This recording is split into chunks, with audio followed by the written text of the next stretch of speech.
कहते हैं कि हर गांव में कुछ ऐसा जरूर छिपा होता है जिसे गांव वाले कभी किसी बाहरी को नहीं बताते। इस कहानी में दो दोस्त थे, अर्जुन और राघव, जो एक वीरान गांव के पुराने कुएं तक जा पहुंचे। लेकिन उन्हें नहीं पता था उस कुएं में कुछ रहता है जो हर आवाज को सुनता है और जो भी उससे सवाल करता है उसका जवाब मौत होती है। क्या तुम इस कहानी को अंत तक देखने की हिम्मत रखते हो? यार राघव, तूने वो गांव की कहानी सुनी जहां कुआं खुद बोलता है? अरे छोड़ यार, सब बकवास है। हम बस वहां जाकर फोटो खींचेंगे और मजे लेंगे। पर भाई, दादी कहती थी कि उस कुएं के पास जाने से लोग गुम हो जाते हैं। और फिर चिपकली का भूत पकड़ लेता है। चल चल, ज्यादा सोचना बंद कर। गांव में अजीब सी खामोशी थी, जैसे कोई उनकी आहट को सुन रहा हो। सबके दरवाजे बंद क्यों हैं? कोई दिख भी नहीं रहा। लगता है कोई त्योहार वगैरह है या डरपोक हैं ये सब। राघव, क्या तूने वो सुना? क्या? भाई, किसी ने आजा कहा, वो भी कुएं से। वो कुआं अब सिर्फ एक गड्ढा नहीं था, वो जिंदा था और अब जाग चुका था। अर्जुन, वो देख, पानी नहीं, ये तो खून है। और वो हाथ, अंदर से किसी का हाथ बाहर आ रहा है। तुमने मुझे बुलाया है, अब जाओगे नहीं। कुएं की आत्मा हर 10 साल में 2 बलि मांगती है और इस बार उसकी भूख पूरी हो गई थी। दोनों की चीखें धीरे धीरे शांत हो जाती हैं। गांव आज भी वही है, कुआं भी वही है। फर्क सिर्फ इतना है, अब अर्जुन और राघव भी उसी कुएं का हिस्सा बन चुके हैं। अगली बार जब आप किसी वीरान गांव में पुराना कुआं देखें तो झांकने से पहले सोचिएगा जरूर, क्योंकि वो अब आपको भी देख रहा है। और अगर आपको हमारी कहानी अच्छी लगी हो तो हमारे चैनल को लाइक और सब्सक्राइब करना बिल्कुल ना भूलें। गांव के बाहर एक पुरानी पगडंडी थी जो घने जंगल से होती हुई श्मशान घाट तक जाती थी। कहते हैं उस रास्ते पर रात को कोई नहीं जाता, क्योंकि वहां बसती है पीछे से आवाज देने वाली औरत जो नाम लेकर पुकारती है। और अगर तुम मुड़ गए तो वो तुम्हारी परछाई चुरा लेती है, और जिस इंसान की परछाई चली जाए वो धीरे धीरे मिट जाता है।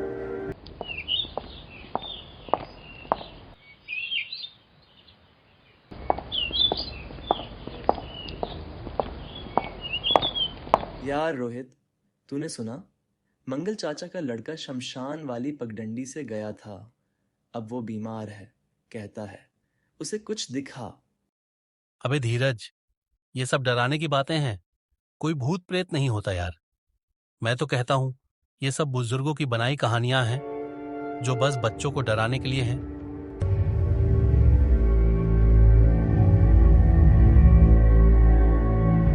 अब क्या करें? दवा तो बस सुबह मिलेगी।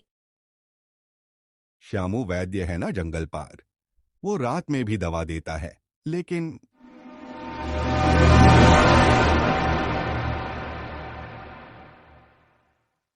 मैं जाऊंगा, हिम्मत है मुझ में। देखता हूं कौन सी भूतनी रोकती है मुझे।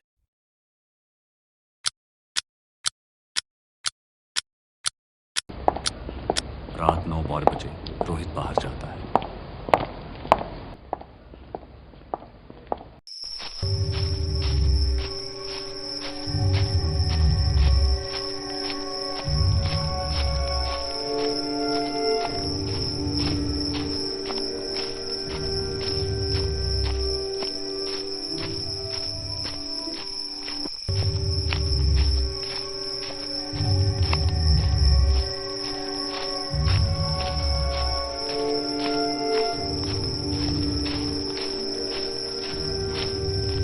घने पेड़ों के बीच से गुजरती पगडंडी और उस पर अकेला रोहित।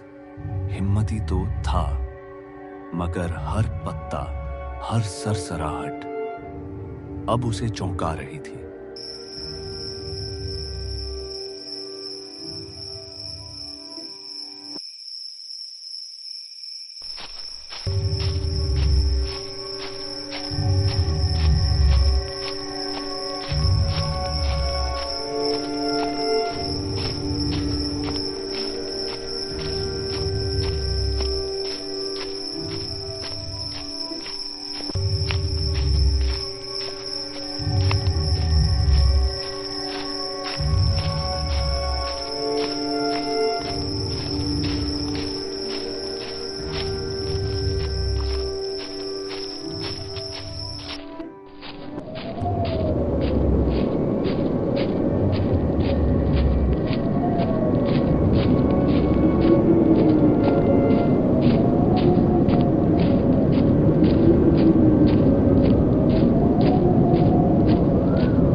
हवा में तैरती।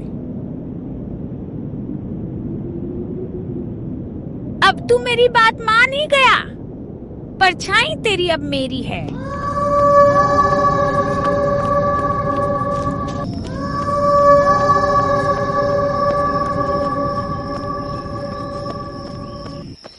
मुझे मेरी परछाई, वो औरत, वो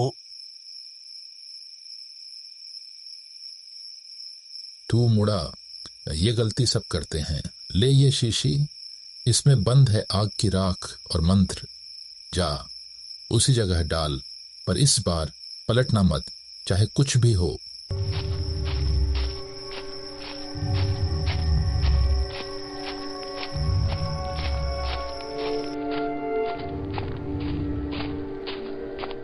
हर कदम भारी, लेकिन उसे खुद को साबित करना था।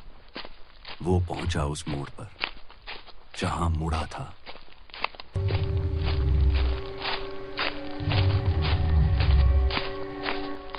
रोहित, मुझे मत छोड़ो। देख मुझे एक बार।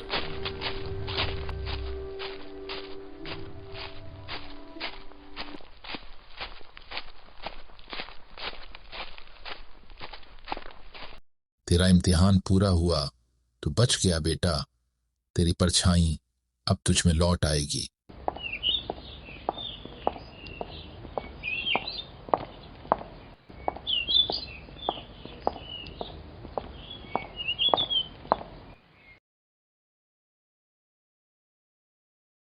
तू सच में गया था? गया था और वापस भी आया हूं, पर अब कभी मजाक नहीं करूंगा, क्योंकि कुछ डर सच होते हैं। हर गांव की कोई ना कोई कहानी होती है, पर फर्क बस इतना होता है, कोई उसे सुने बिना मान लेता है और कोई खुद पर आजमा कर।